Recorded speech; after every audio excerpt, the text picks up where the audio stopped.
Subscribe करें और bell दबाएं ताकि कोई खबर रह न जाए।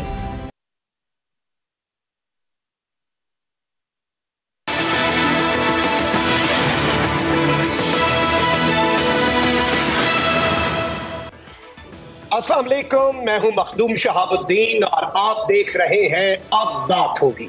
प्रोग्राम में मेरे साथ मौजूद है सीनियर एंकर पर्सन बोल आमिर ज़िया साहब और हमें जो किया है साबिक गवर्नर खैबर पख्तूनख्वा शाह फरमान साहब ने।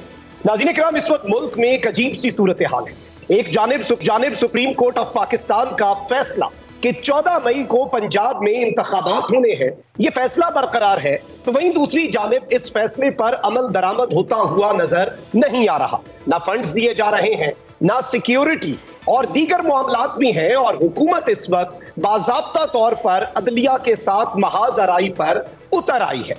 इस सब में चीफ जस्टिस ऑफ पाकिस्तान ने तकरीब से अब से कुछ देर पहले खिताब किया है। यह खिताब बहुत अहम है क्योंकि इसमें चीफ जस्टिस ने सब कुछ वाजे कर दिया है। चीफ जस्टिस ने कहा कि हमें आइन का दिफा करना है, हमें बहाने तलाश करने की जरूरत नहीं है। आइन कहता है कि 90 दिन के अंदर इंतखाबात हों तो 90 दिन में ही हों। हमारा फैसला मौजूद है जिसकी अपनी ताकत है। आइन का तहफ़्फ़ुज़ हमारे बुनियादी फर्ज में शामिल है।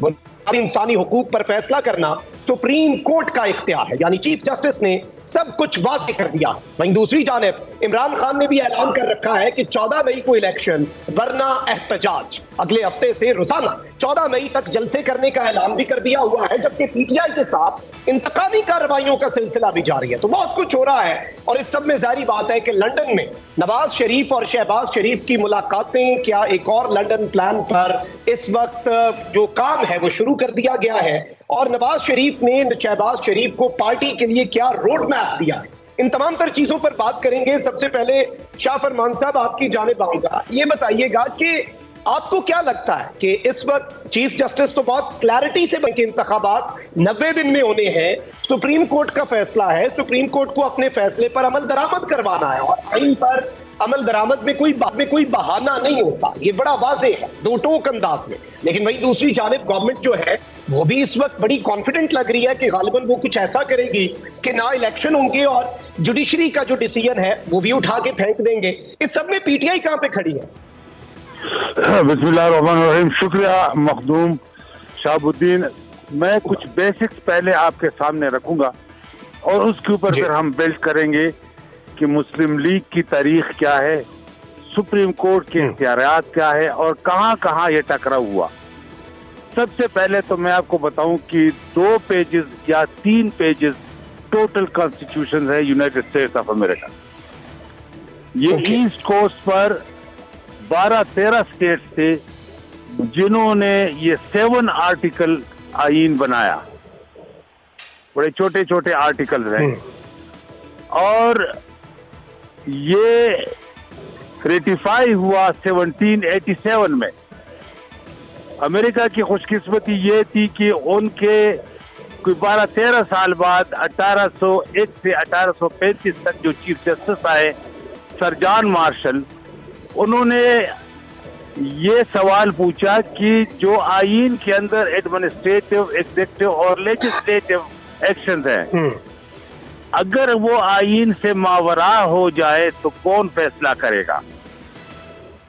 अगर जो आईन के अंदर इंटेंडेड है, अगर उससे वो तजावज कर जाए तो वो सुप्रीम जुडिशरी, ये जो कहते हैं ना कि इंटरप्रिटेशन सुप्रीम कोर्ट का हक है, तो ये है कि क्या कोई एडमिनिस्ट्रेटिव, एग्जीक्यूटिव या लेजिस्लेटिव एक्शन कोई स्पिरिट ऑफ द कॉन्स्टिट्यूशन वाले तो नहीं कर रहा।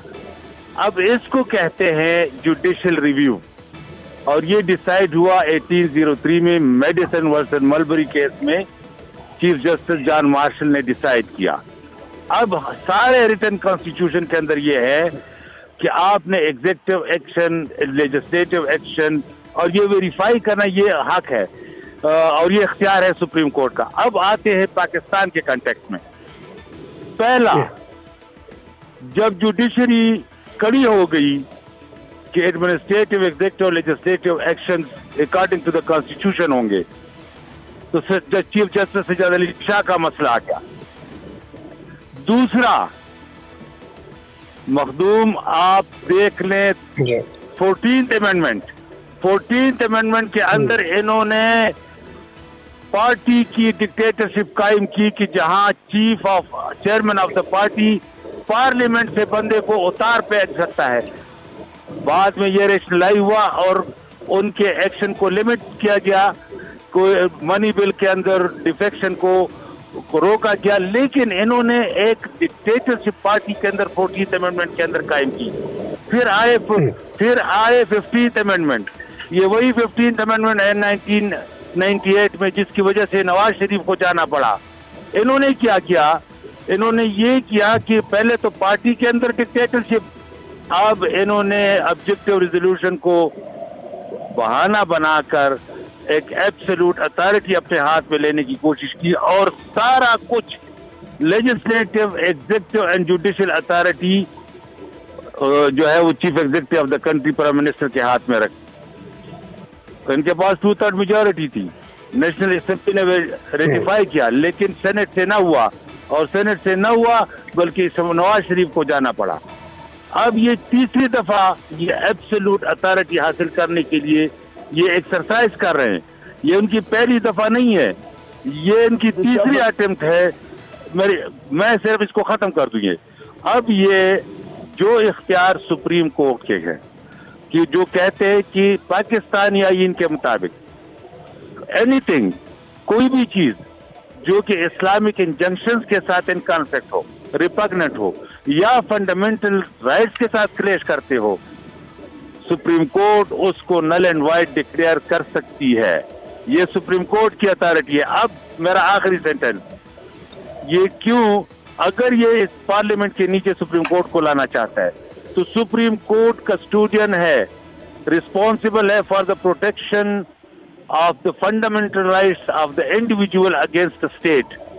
तो अगर आप सुप्रीम कोर्ट को गवर्नमेंट और नेशनल असेंबली और पार्लियामेंट के नीचे आए तो सुप्रीम कोर्ट के पास ये अथॉरिटी नहीं रहेगी कि वो इंडिविजुअल के राइट्स को गवर्नमेंट के अगेंस्ट प्रोटेक्ट कर सके। लिहाजा this very much effort is really in spirit, it's against the independence of judiciary and against the protection of the fundamental rights by the Supreme Court. So Supreme Court is the final authority. और मेरा आखिरी sentence ये है कि जब 12 states ने east coast पर एक लूज कन्फेडरेशन 7 आर्टिकल का आइन बनाया यूनाइटेड स्टेट्स का, और जॉन मार्शल जैसे चीफ जस्टिस ने उनकी इंटरप्रिटेशन शुरू की, तो वो लूज कन्फेडरेशन को supreme Court of United states ने एक स्ट्रांग फेडरेशन में कन्वर्ट किया और 13 स्टेट से वेस्टवर्ड मूवमेंट करते हुए 50 स्टेट्स बने। और मखदूम शहाबुद्दीन, मेरी आखिरी बात ये सुप्रीम कोर्ट, आखिरी बात ये supreme Court of United states है जिसने आइन को ऐसे बनाया कि ये 50 स्टेट है, 50 और भी हो जाए तो वो एडजस्ट हो सकते हैं। अब आप सवाल करें, मैंने स्पिरिट बताया इस इशू का। जी शाह फरमान साहब, बहुत शुक्रिया कि आपने बड़ा तारीखी हवालों से सियाक़ व सबाक़ के साथ गुफ्तगू की, और ठीक है वो जो आपने तारीखी तनाजुर दिया बिल्कुल आपकी बात में वजन है।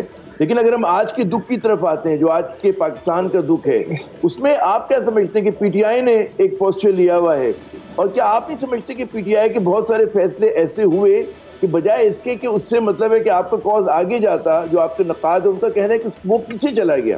क्या आप लोग खुद भी अपने ऊपर खुद तनकीदी करते हैं, सेल्फ क्रिटिसिज्म करते हैं कि गालिबन हमारी हिकमत अमली में यहाँ पर जोड़ रह गया, यहाँ पे कमजोरी रह गई, और हमारे अनइंटेंशनली हुकूमत के हाथ मजबूत हुए? बज़ाहिर तो यही लग रहा है कि आपके पास कोई और ऑप्शन नहीं है, जितने भी रास्ते बंद होते चले जा रहे हैं। जी देखिए, ये तो हमारी बहुत बड़ी कामयाबी है पीटीआई की, जो हम 25 साल 26 साल से जो अवेयरनेस लेके आए थे, आज उस अवेयरनेस की बुनियाद पर जब लोगों ने परखना शुरू किया, तो जो 74-75 साल से ये लोग आइन के साथ खेलते रहे, अवाम के साथ खेलते रहे, आज उस अवेयरनेस की बुनियाद पर पीटीआई का ग्राफ तारीख में सबसे बड़ा है। 26 साल में ये ग्राफ हम नहीं पहुंचा सके जो आज इस फाशिस्ट हुकूमत ने हमारे ग्राफ को इतना ऊंचा किया। दूसरी बात यह है कि आपके लॉन्ग टर्म में आपने आइन का दिफा करना है। आप आइन का दिफा अगर ना करें अगर आप आइन का दिफा ना करें और आप अपने पार्टी के टेम्परेरी बेनिफिट की तरफ देखें तो ये मुल्क और कौम के साथ ज्यादती है। रूल ऑफ लॉ जो अगर आपने कौम बनना है तो रूल ऑफ लॉ और कॉन्स्टिट्यूशन को आपने प्रोटेक्ट करना है। आज मुझे एक जुमला इंटरवीन करने दें। वो कहते हैं कि let me be devil's advocate, शैतान की तर्जुमानी करने की अगर आप मुझे इजाजत दें।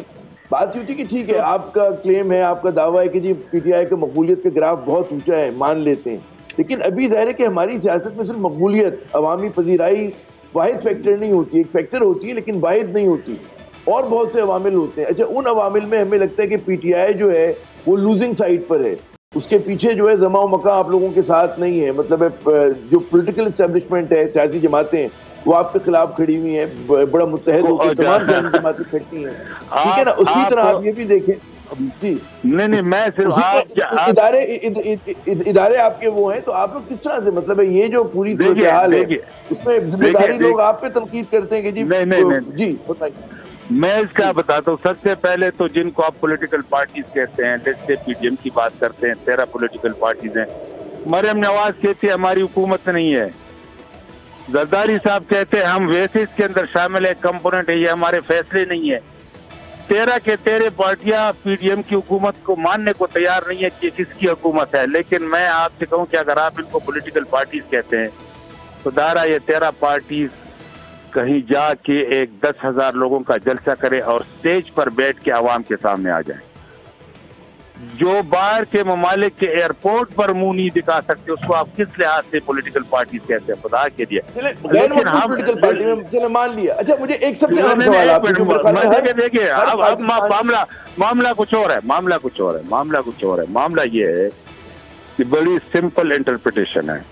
ये कहते हैं कि मुल्क में एक साथ इलेक्शन होने चाहिए, तो अगर आपने किसी के पास ये इख्तियार है कि वो अपनी असेंबली डिसॉल्व कर सकता है तो फिर 90 दिन के अंदर इलेक्शन भी होंगे। अगर चीफ मिनिस्टर अपनी असेंबली डिसॉल्व कर सकता है तो फिर 90 दिन के अंदर इलेक्शन भी होंगे। या तो आप ये पॉइंट आपका बड़ा अहम है, आपने दोहराया, बिल्कुल इसको तस्लीम किया जाता है, बहुत सारे जो कानूनदान मानते हैं इस बात को। लेकिन जो बहुत अहम तरीन सवाल है जो तमाम पाकिस्तानियों के जहन में, आपके सपोर्टर्स के भी और जो आपके मुखालिफ हैं उनके भी, वो एक सवाल है कि पीटीआई के पास हिकमत अमली क्या है। आपने माजी में भी जलसा जुलूस किया, हुकूमत पर दबाव नहीं डाल सके। इत्तेजाज की सियासत में आज तक पाकिस्तान की तारीख है कि कभी भी इत्तेजाजी तहरीक कामयाब नहीं हुई। तो पीटीआई मैं आपको बताता हूँ, अच्छा सवाल किया आपने। दुनिया के अंदर अर्ली इलेक्शन किसी भी हुकूमत का हक होता है। हमने सोचा कि आज अगर हम इलेक्शन कराएं 2 सूबों में, जो कि हमारा आईनी हक है, तो हमारी 2/3 मेजॉरिटी इस वक्त 5 साल के लिए बैठ सकती है। और यही पॉलिटिक्स है, यही कॉन्स्टिट्यूशनलिज्म है, ये हमारा आईनी हक है। हमने इस बुनियाद के ऊपर, और यही वो वजह है कि पीडीएम वाले भाग रहे हैं। वही पूरी दुनिया के अंदर अगर 4 साल टेन्योर है, 5 साल टेन्योर है, अगर आप 1 साल पहले समझते हैं कि आपकी पॉपुलैरिटी पीक पर है और आप अपनी गवर्नमेंट को रिवाइव कर सकते हैं, तो आप अर्ली इलेक्शन कॉल कर सकते हैं। अब जो आईन ने हमें इख्तियार दिया, और हम समझते हैं कि हम खैबर पख्तूनख्वा के अंदर हमारी हुकूमत थी, पंजाब के अंदर हमारी हुकूमत थी, और हमने ये सोचा कि क्यों नहीं ये हमारी हुकूमत 6 महीने के बजाय 5 साल के हो जाए, और जो कि आईन का इख्तियार। बिल्कुल ये आपका बड़ा अहम नुक्ता, और यही इसी उम्मीद पे पीटीआई ने अपनी हिकमत अमली बनाई। लेकिन वो हिकमत अमली बदकिस्मती से वो नहीं, देखिए मुझे ज्यादा मुझे 1 मिनट, आपने सारे पीटीएम के लीडरशिप की क्लिप्स आपके पास मौजूद है। ये तो पीटीएम की तरफ से एडवाइस थी कि भाई अगर आपको इलेक्शन का शौक है तो ये करें। अब मुझे ये बताए, बिल्कुल हम देखें, समझ गए आपकी बात।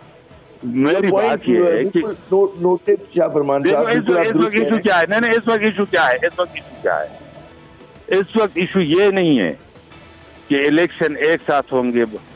इनको लग रहा है कि जब भी इलेक्शन होंगे ये 2/3 प्लस पे आएंगे। इनका हमने एफएटीएफ के लिए हमने लेजिस्लेशन चाहिए, यही खदशा, यही खौफ है। शाहरमान साहब बहुत बहुत शुक्रिया, हम we are running out of time. बड़ी दिलचस्प गुफ्तगू रही, मेरी आपका नुक्ता नजर आखिरी बात अगर आप सुन ले तो जी जी फरमाइए फरमाइए। मैं कहा जब पीटीएफ के लिए हम लेजिस्लेशन कर रहे थे तो पाकिस्तान के लिए तो इस पीटीएम ने डिमांड रखी कि 34 नैब के आर्टिकल को अमेंड किया जाए। अब इनको आज गारंटी दो कि स्ट्राइक डाउन नहीं होंगे, हम इस कानून को रिवर्ट नहीं करेंगे, आपके साथ एहतसाब नहीं करेंगे, आपके आवाम के पैसे आपसे वापस नहीं लेंगे। बहुत ये ठीक है। फरमान साहब आपका नुक्ता नजर आया, आपने बहुत अहम मेरे ख्याल में पॉइंट उठाए, बहुत शुक्रगुजार कि आपके कीमती वक्त आपने हमें दिया।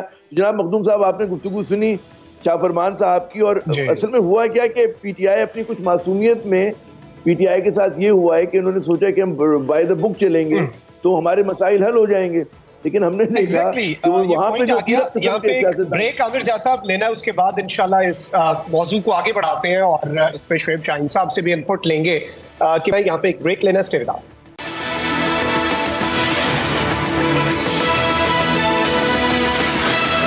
Welcome back after the break. हमें इस वक्त प्रोग्राम में ज्वाइन किया है सीनियर कानूनदान शुएब शाहीन साहब ने, उनसे भी बात करते हैं। आमिर ज़िया साहब, आपको क्या लगता है कि चीफ जस्टिस ने तो बड़ा वाज़ेह कर दिया है, बड़ा क्लैरिटी से बता दिया है, और ब्रेक में जाने से पहले शाह फरमान साहब से भी यही बात हो रही थी, और जारी बात है कि अब वे फॉरवर्ड आपको क्या लग रहा है?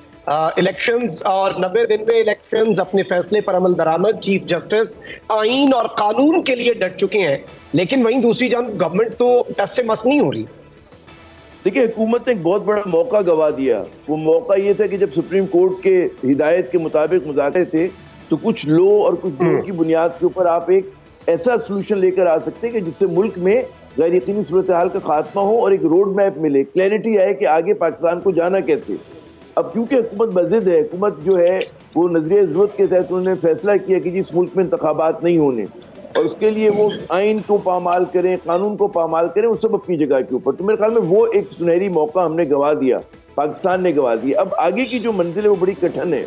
अब सुप्रीम कोर्ट का जो भी फैसला उस पर मैं त्यासराई से गुरेज करूंगा, लेकिन जो हमने तकरीर सुनी उसमें अंदाजा ये हो रहा है कि सुप्रीम कोर्ट जो है वो अपने फैसले पे, ज़ाहिर है आइन और कानून की अगर बालादस्ती की बात है तो 90 रोज में इंतखाबात होने चाहिए, और जो लोग इसकी राह में हाइल हैं, जो लोग पैसे रिलीज नहीं कर रहे, जो बहाना साजी कर रहे हैं, उनकी कुछ सरजनिश होनी चाहिए, उनके ऊपर कोई कार्रवाई होनी चाहिए। तो यहाँ पर मेरे ख्याल में इंडिकेशन मिलता है कि सुप्रीम कोर्ट क्या कर सकती है, क्या करने जा रही है।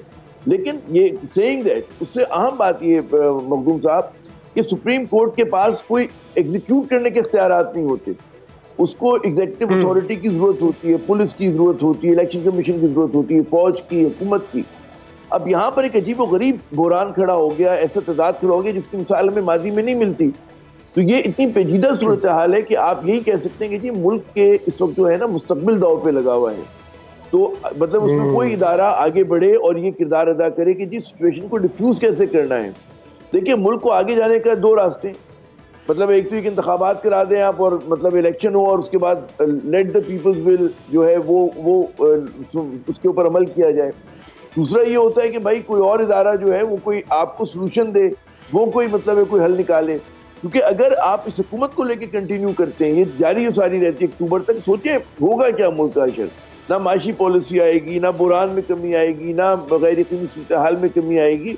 तो बड़ा नाजुक दौर है और मेरे ख्याल में इसमें एक ही हल है, अच्छा हल जो है वो ये कि आइन पे अमल किया जाए। अगर आइन पे अमल नहीं करेंगे तो फिर बाकी जितने रास्ते हैं वो तबाही के हैं और वो तसादुम के हैं। जी एग्जैक्टली, आइन पे अमल दरामद ही वाहिद हल तो है। शुएब शाहीन साहब, आपको क्या लगता है कि अब ये मामलात जो है वो ठीक होने के बजाय क्या खराब होते हुए नजर आ रहे हैं? क्योंकि सुप्रीम कोर्ट का तो किसी भी सूरत लचक दिखाना बनता नहीं है, क्योंकि मामला आइन और कानून का है, बड़ा वाज़ेह है, बड़ा क्लियर है, 90 दिन में इंतखाबात का मामला। लेकिन अगर नहीं होते इंतखाबात तो उसके बाद की सूरत हाल, क्योंकि गवर्नमेंट भी कहती है कि हम तो देख लेंगे कैसे किसी वजीर आजम को घर भेजते हैं, फिर दोबारा कभी नहीं भेजने के काबिल रहेंगे, वो तो इस तरह की बातें भी करने से अब गुरेज नहीं कर रहे। तो इस सब में इवन अब लंदन में पता नहीं क्या खिचड़ी पक रही है। तो आपको क्या लगता है, चीफ जस्टिस का आज का जो बयान है बड़ा वाज़ेह है, बड़ा क्लियर है, आइन और कानून के मुताबिक अपने फैसले पर चीफ जस्टिस अमल दरामद करवाने के लिए पुराज़्म भी है, लेकिन जिस तरह से आमिर ज़िया साहब ने बात की कि एग्जीक्यूटिव की मदद तो चाहिए होती है, उनके थ्रू वो ऑर्डर्स जो है वो इम्प्लीमेंट करवाए जाते हैं, लेकिन वो होते हुए नजर नहीं आ रहे। देखिए शहाब साहब, पहली बात तो ये है कि जो ख़राबी थी वो इससे ज़्यादा और क्या होगी कि आपका माशी ब्रेकडाउन तकरीबन हो चुका, माशी बदहाली हो गई, बुनियादी इंसानी हुकूक तकरीबन आप मुअत्तल समझें, जिसको चाहते हैं वो उठाते हैं, दंगा करते हैं, तशद्दुद करते हैं, मारते हैं। और उसके बाद आप देख लो बेरोज़गारी कितनी होगी, सियासी मुकदमात की भरमार होगी। एक पोलिटिकल लीडर के ख़िलाफ़, इमरान खान के ख़िलाफ़ 150 से ज़ायद मुकदमात हो गए 1 साल के अंदर। रिज़र्व आपके ख़त्म हो गए, कारखाने बंद हो गए, और जो महंगाई पाकिस्तान की तारीख में सबसे ज़्यादा आगे चली गई। अदलिया पर हमले हो रहे हैं, फर्स्ट गवर्नेंस है, आइन की पामाली है, बदतरीन सियासी बहरान है, आज़ादी सहाफ़त का गला घोंट दिया गया, अरशद शरीफ का मर्डर हो गया, ओवरसीज़ का राइट ऑफ वोट ख़त्म हो गया, और जिस तरह नैब से के लॉज को अमेंड करके अपने मुकदमात ख़त्म कराए गए। मैं एक लंबी लिस्ट है, मैं उस पर जाना मज़ीद चाहूँ तो बड़ा वक्त आपका लगेगा, लेकिन मैं उस पर आता हूँ। तो आज चीफ जस्टिस साहब ने कहा है, चीफ जस्टिस साहब ने कहा है कि आइन कहता है कि 90 डेज़ में इलेक्शन होने हैं, हमारे पास कोई चॉइस नहीं है सुप्रीम कोर्ट के पास, स्वीट विल नहीं है कि हम कहें जी फलां तारीख को कर दो, फलां तारीख को ना कर दो। We are bound to implement the constitutional provision, और उन्होंने उसके मुताबिक फैसला दे दिया। और उस फैसले के एग्जीक्यूशन एंड इम्प्लीमेंटेशन में उनके फैसलों की मॉरल अथॉरिटी है, इसमें कोई शक नहीं है। उसको एग्जीक्यूट करना होता है हुकूमती मशीनरी ने अंडर आर्टिकल 190 ये कहता है, और आर्टिकल 189 ये कहता है कि तमाम इदारे इंक्लूडिंग जुडिशल इदारे वो पाबंद होंगे to act in aid of the Supreme Court of Pakistan. अब कोई भी हुक्म है सुप्रीम कोर्ट का, वो तमाम रियासी इदारों ने उसको एग्जीक्यूट कर। अब रियासी इदारे नहीं कर रहे। अब यहाँ क्वेश्चन ये आ गया कि रियासी इदारे जो हैं वो इम्प्लीमेंट नहीं कर रहे, वो एग्जीक्यूट नहीं कर रहे, वो मसाइल पैदा कर रहे हैं सुप्रीम कोर्ट के फैसले को। अब सुप्रीम कोर्ट के पास ऑप्शंस क्या हैं? मेरी नज़र में 3 ऑप्शंस बनते हैं सुप्रीम कोर्ट के पास। नंबर 1 ऑप्शन जो उन्होंने दिया था वो था मुज़ाकरात का, कि आप सियासी टेम्परेचर कम करें, इलेक्शन का माहौल ठीक करें, इलेक्शन के हालात पैदा करें, और कोई डेट जो कि पॉलिटिकल सोल्यूशन पे तय कर लें, और उसमें फिर उसका तरीक़ाकार ये भी हो सकता था कि आइन में तरमीम करके 1 टाइम डिस्पेंसेशन करके उसको रिजॉल्व किया जा सकता था। तो वो सियासी जमातों ने गंवा दिया। अनलेस के अभी पिछली दफ़ा भी आ करके उन्होंने पेश हुए थे, जो परसों डेट लगी हुई थी, उन्होंने कहा जी हमें एक मौका और दें। PMLN ने कहा, जो सुप्रीम कोर्ट ने कहा है कि अब मौका और नहीं मिल सकता, तब आपको फैसिलिटेट करने का मौका दिया गया था, but you fail to do. अब 2 ऑप्शन बाकी फर्दर बच गए। दूसरा ऑप्शन यह है कि सुप्रीम कोर्ट के हमने फैसला दे दिया, रियासी इदारों ने तस्लीम करने से इनकार कर दिया, उन्होंने डिफेंस किए, और पार्लियामान ने भी डिफेंस किया, और तमाम इदारों ने हमारे फैसले को नहीं माना, तो हम तो भाई घर बैठ के हम कुछ नहीं करेंगे, फर्दर हम इसको एज इट इज रोक रहे हैं। लेकिन ये मुमकिन नहीं है, इसलिए कि अगर ये कहें तो सुप्रीम कोर्ट के ऊपर जो ट्रस्ट है 22 करोड़ आवाम के हुकूक की मुहाफ़िज़ है सुप्रीम कोर्ट। तो सिंपल एक सवाल आएगा कि अगर सुप्रीम कोर्ट अगर किसी गरीब आदमी का केस हो, उसको तो 1 घंटे में आप एग्जीक्यूट करा देते हैं, लेकिन ताकतवर तबके और हल्के जब आपके सामने खड़े हो जाएं, तो फिर वहाँ लोगों के हुकूक का तहफ़्फ़ुज़ कौन करेगा? सिवाय सुप्रीम कोर्ट के। मेरा ख्याल है कि ये ऑप्शन तो काबिल कबूल नहीं होगा, ना सुप्रीम कोर्ट के लिए, ना पाकिस्तान की आवाम के लिए, जो इनके 22 करोड़ आवाम के, क्योंकि उस सूरत में फिर अनारकी होगी, फिर उसमें फिर ज़ाहिर बहरान आएगा, मज़ीद बहरान में इजाफा होगा। तो वो मेरा ख्याल है को अफोर्ड नहीं कर सकता कोई भी शख्स ये कहे कि सुप्रीम कोर्ट के फैसले हैं लेकिन हम एग्जीक्यूट नहीं करा सकते। तीसरा ऑप्शन ये है, जिसका ज़्यादा इम्कान है कि जो अगला हफ्ता उसके लिए बहुत अहम है, कि सुप्रीम कोर्ट अपनी कॉन्टेम्प्ट प्रोसीडिंग इनिशिएट करे। ज़ाहिर हुसोएवर इज़ इन्वॉल्व, उसमें सेक्रेटरी ख़जाना है, सेक्रेटरी दिफा है, सेक्रेटरी इंटीरियर है, उसमें मिनिस्टर इंटीरियर है, मिनिस्टर डिफेंस है, पार्लियामान के अंदर जिन्होंने तकरीरें की हैं, उन सब को जिन्होंने डिफेंस किया है, सुप्रीम कोर्ट के जजमेंट का मजाक उड़ाया है, उसको तज़हीक की है, उसको स्कैंडलाइज किया है, और जो बातें हुई हैं, मेरा ख्याल है उनके ऊपर फिर सुप्रीम कोर्ट जो है वो कॉन्टेम्प्ट प्रोसीजर शुरू करे, और फिर उनकी नाअहली भी हो और उनके खिलाफ एक्शन हो। अनलेस के कॉन्टेम्प्ट प्रोसीजर्स के दरमियान में आकर के सारी पोलिटिकल पार्टीज बैठ के किसी रेजोल्यूशन के नतीजे में आकर के पेश कर देते हैं, जनाब हमारे दरमियान ये तय हो गया है, तो लिहाजा आप ये प्रोसीडिंग्स ड्रॉप कर दें, और हम इस नतीजे पे पहुँचे हैं कि हम इसका ये रेजोल्यूशन करना चाहते हैं। लेकिन मेरा ख्याल है PMLN इसमें स्पेशली नवाज शरीफ वाली जो पार्टी है वो संजीदा नहीं है, बिकॉज ऑफ द रीजंस कि वो संजीदगी इसलिए भी नहीं दिखा रहे कि उनको एक तीर से 2 शिकार करने हैं।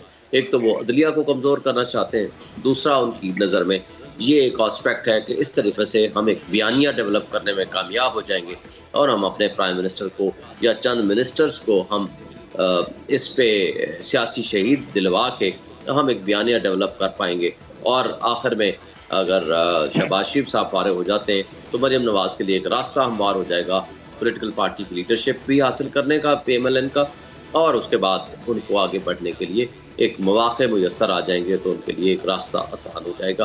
प्रॉबेबली शायद नवाज शरीफ पार्टी जो है इस तरफ सोच रही है या सोच सकती है, इसकी वजह से उन्होंने आइन की बहाली भी की है, आइन की एक लिहाज से मुअत्तली भी की है, उन्होंने फ़र्ज देने से भी इनकार कर दिया है, और उनका जो तर्ज अमल है वो मुज़ाकरात की नाकामी भी उन्हीं के या उनके जो करीबी तरीन लोग समझे जाते हैं उनकी वजह से हुई।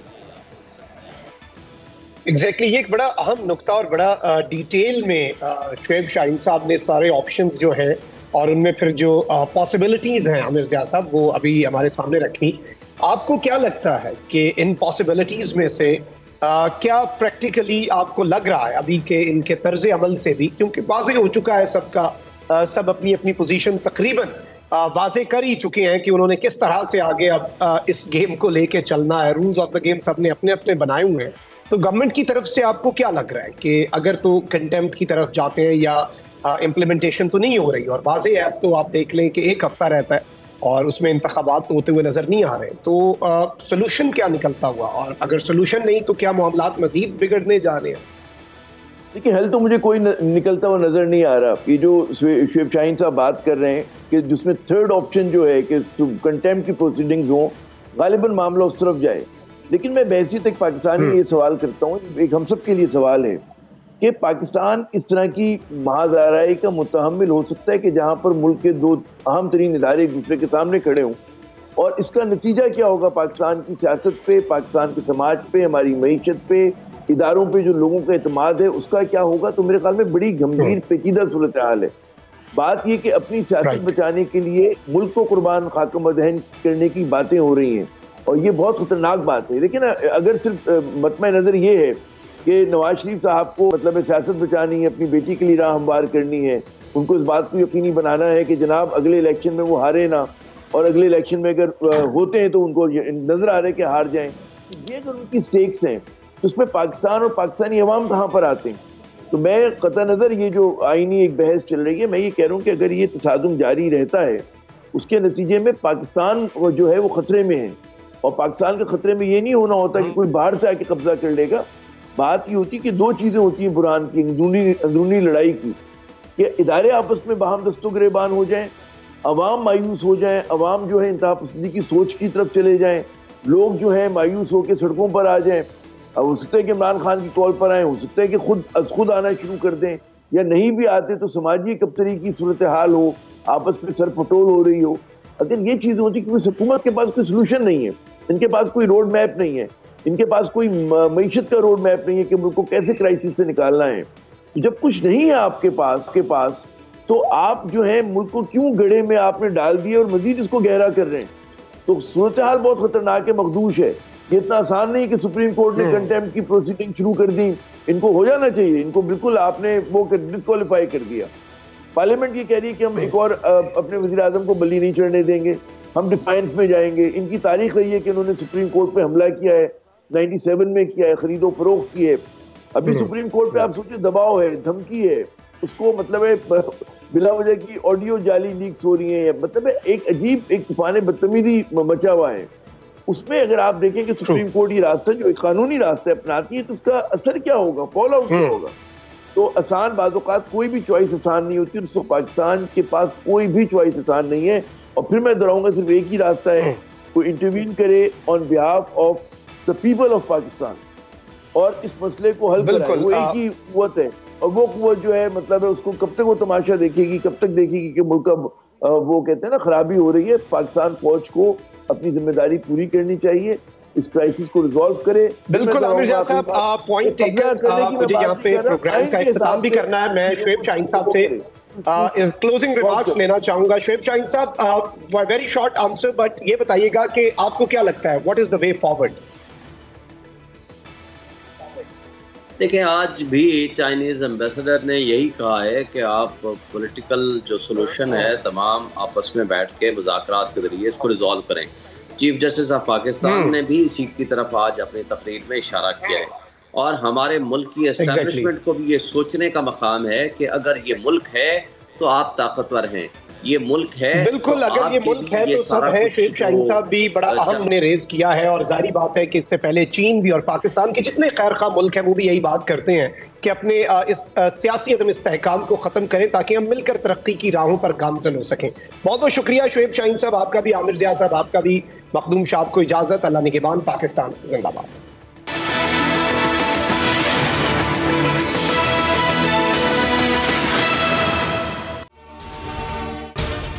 अगर आपको ये वीडियो पसंद आई है तो सब्सक्राइब करें और बेल आइकन पर लाजमी क्लिक करें। हवाए नफ्स की है हुक्मरानी, लुटेरा कर रहा है पासबानी। बोल न्यूज के मार्केटिंग हेड आकाश राम ताहा लापता, तफ्तीशी इदारे जवाब देने से कासिर। अहले खाना परेशान, बेटे की जुदाई में माँ गम से निढाल। जो बच्चो हिंदू पर आए थे जो को पाकिस्तानी, मुझे मेहरबानी करे पंहिंजो आकाश वापस कयो। अमेरिकी सेनेट में कांग्रेसमैन की आकाश राम के अगवा के खिलाफ पुरजोर मुजम्मत। And I, of course, have been concerned about some of the terrible disappearances, some of the abuses of human rights in Pakistan. United nation ने भी आकाश राम की बाजियाबी के लिए मौसर इकदामात उठाने का इंदिया दे दिया। आलमी सहाफती तंजीम और इंसानी हुकूक की आलमी तंजीमों की भी आकाश राम के अगवा की मुजम्मत। उफ क्या जुल्म है, बोल इंसाफ का मुंतजिर। सब्सक्राइब करें और बेल दबाएं ताकि कोई खबर रह न जाए।